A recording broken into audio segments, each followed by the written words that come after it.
Hey guys, we are going to be talking about the school-wide enrichment model. You will see it abbreviated often as SEM. I'm Samantha Brown, Yeah, I'm Chastity Hewlett.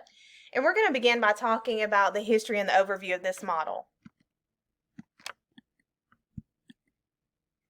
So this model was developed with the enrichment triad model as the core curriculum.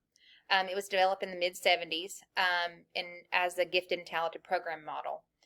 It just gained a lot of popularity, and so they did more information and research was completed so they could offer more research tools to larger numbers of teachers and students. So what does this model mean? Well, let's get straight to the heart of it. The school-wide enrichment model has 3 E's: enjoyment, engagement, and enthusiasm for learning. These 3 things together, research has shown they produce higher achievement scores than test prep, so it shows greater achievement. And if we're just looking at some critical elements that would be most effective for gifted students, some of those would be utilizing talents and interests, promote critical thinking, real world application, communication, and the challenges that this program provides. So there are 3 types of enrichments in the triad model. We're going to take a look at each type of enrichment. So we're going to take a brief look into what these type of activities look like throughout each. I'm not going to go over these. These are some, type 1 is just your general exploratory activities. These are some examples here. These are just enrichment activities, includes field trips, speakers, technology skills. This would be the engagement part, where students can look at several different things and kind of choose an avenue that they have interest in. So this is just the very beginning that everybody will get to take part in. Moving on to the type 2 in the model, this is going to be the engagement portion. This is going to focus more on critical and logical thinking skills. Some examples of that would be thought and process, creative thinking, problem solving skills, and how-to lessons on specific topics. And type 3 activities is where we get into the enthusiasm for learning. So these are the investigation and the projects that are going to be 100% all the student. The teacher's not involved in this. This is going to be driven by student interest. Some of those activities would be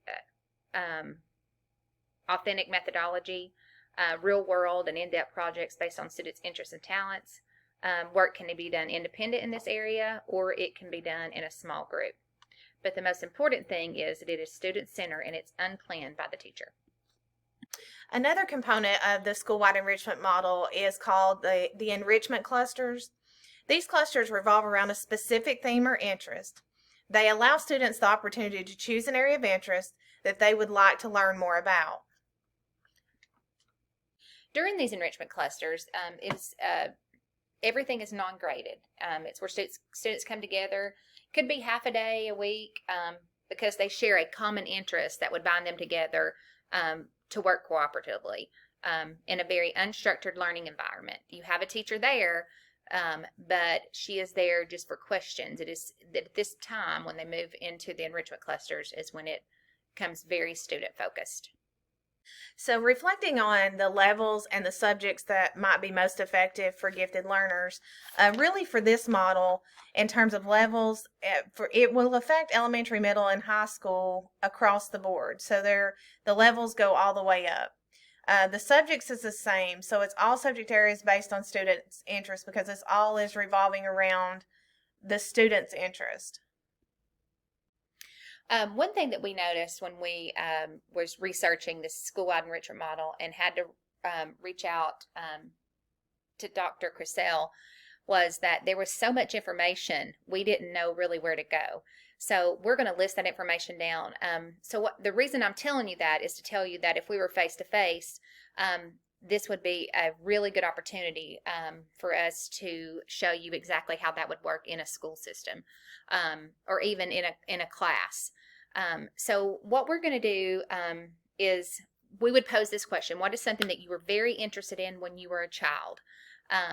It could be animals, cooking, or different things like that. So Samantha and I are going to share an idea. Since we can't ask you, we're going to share an idea and kind of tell you what it would look like.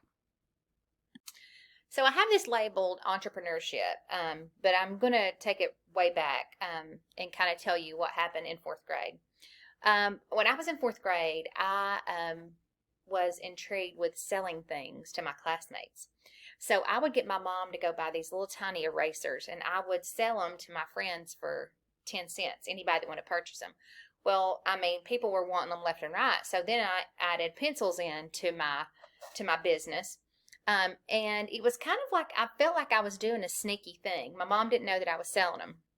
Well, once I got, I think I probably went on about a week. Then my teacher kind of caught on what I was doing. Well, I got in big trouble for it, and was so embarrassed because I didn't want to be called out in class. So if you have, that would be something that I was interested in. So if we was to take that and try to put that into the school-wide enrichment model, some type 1 activities that you could offer for students that maybe were interested in entrepreneurship, you could invite some local business owners to the school. I also added here, there is an Etsy, a child who started an Etsy business. So those might be some things that you would want to look at to kind of see if that's something that you're interested in. Type 2 activities would go into research, problem solving. What are some problems that you might you might encounter with trying to start your own business? What soft skills do you need? Supply and demand. I mean, at the time that I was selling my pencils and erasers, I couldn't keep up with bringing my stuff to school to sell them. So that's something you might want to look at. And then ground up procedures. And lastly is your top 3 activities.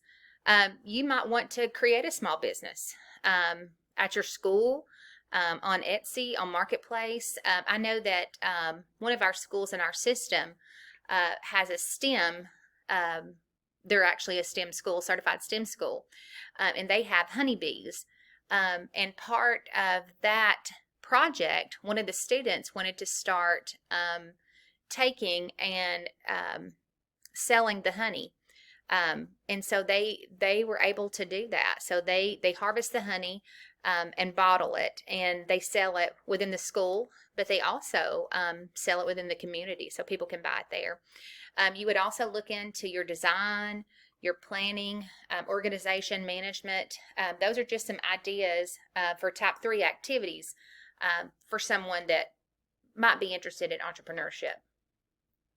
To give you another example, one of the things that has always interested me since I was a child is tornadoes, mostly because I watched the movie The Wizard of Oz, and from that point on, I was intrigued.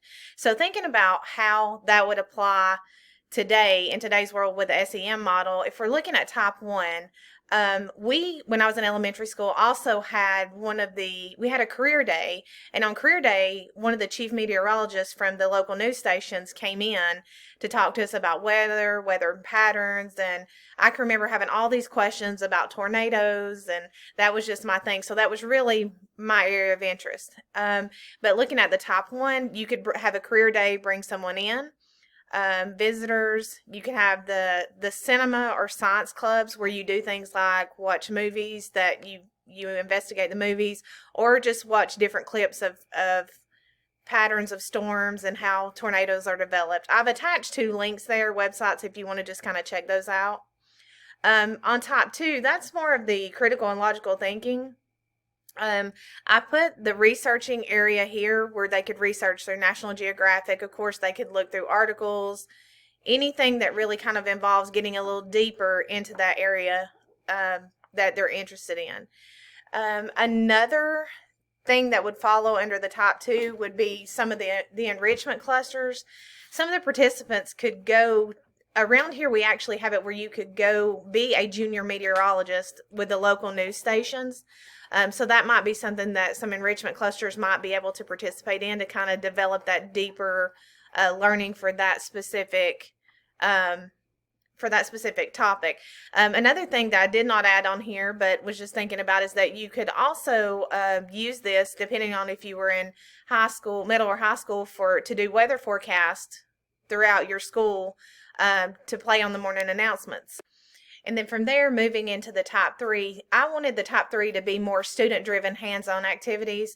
So for this one, specifically thinking about what I just left off with students actually being able to make forecasts for their school, one thing that they may want to do here is actually develop like a video production cast, so that they could actually put together a team to develop the forecast, to make the graphs, to share all those things with the school, and they would be responsible for predicting the weather for the school year. Another project that they would do that was hands-on is make their own tornado.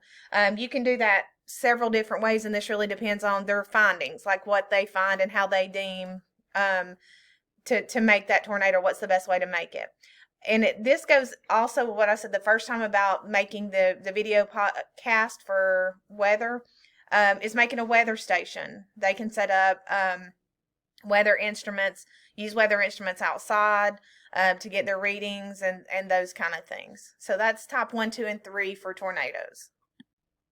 Now you might be asking, what are the pros of this? What are the cons? Because it sounds like a great program to where you don't see why all schools aren't doing this. But there are a lot of pros, but you have to weigh the cons out as well. So some of those pros are exposes students to new ideas and trades and crafts.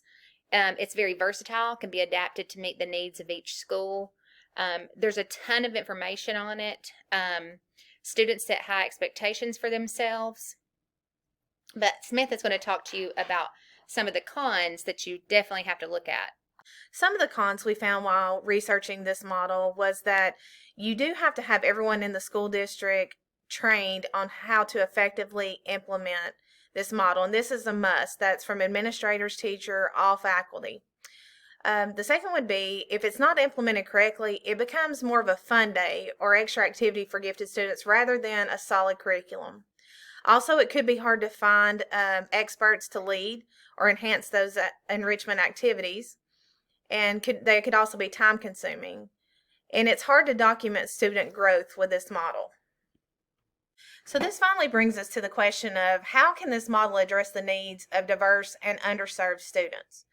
Well, one of the ways it does that is using more of a flexible approach. It's a non-traditional curriculum, meaning it's not like the school-wide or the school curriculum where you have set of standards that you have to follow. This is more of a flex option. Students get to do things of their choosing. So that's what I mean by a flexible approach. Basically, it enriches the traditional curriculum that you do have in place. So the school-wide enrichment, I guess that's where you get that from, is where it comes in, and it's not that you need to get rid of your curriculum. It's something that you can use with your curriculum to promote those 3 E's that we talked about earlier. Right. All right, so the second thing is it creates learning that takes into account abilities, interests, individuals, learning styles for all students. And I want to say, just really stress all students, because the good thing that we found about this model is that all students in the school participate. It's not just your gifted students, or say your top 10 to 15% of your students. All students participate in the beginning of the activities. So each learner is unique, and therefore all their learning experience must be examined in ways to take into account their abilities, their interests, their learning styles, as them as an individual. Learning is more effective when students enjoy what they're doing, and therefore learning experience should be constructed and assessed with much concern for enjoyment for all students to increase those goals. And one of the things that we found that really stood out in all the research we did is how much the providing attention to personalized student choice really hit that engagement of students. And even Renzulli himself in some videos had mentioned, if you remember how you've ever been engaged in something or excited about something, how you felt, how that kind of led you passionately to pursue something. That's what this model does for students whenever it puts them in the zone of something they're interested in. It puts them in the driver's seat of their own learning. Renzulli said it best when he mentioned that the school-wide enrichment model is like a rising tide that lifts all ships. Yes, which means that all students, from struggling learners to our most advanced students, do better in an atmosphere that values diversity among their fellow students with their talent areas and unique strengths. The school-wide enrichment model, students are encouraged to become responsible partners in their own education and to develop a passion and joy for learning. We hope you enjoyed it.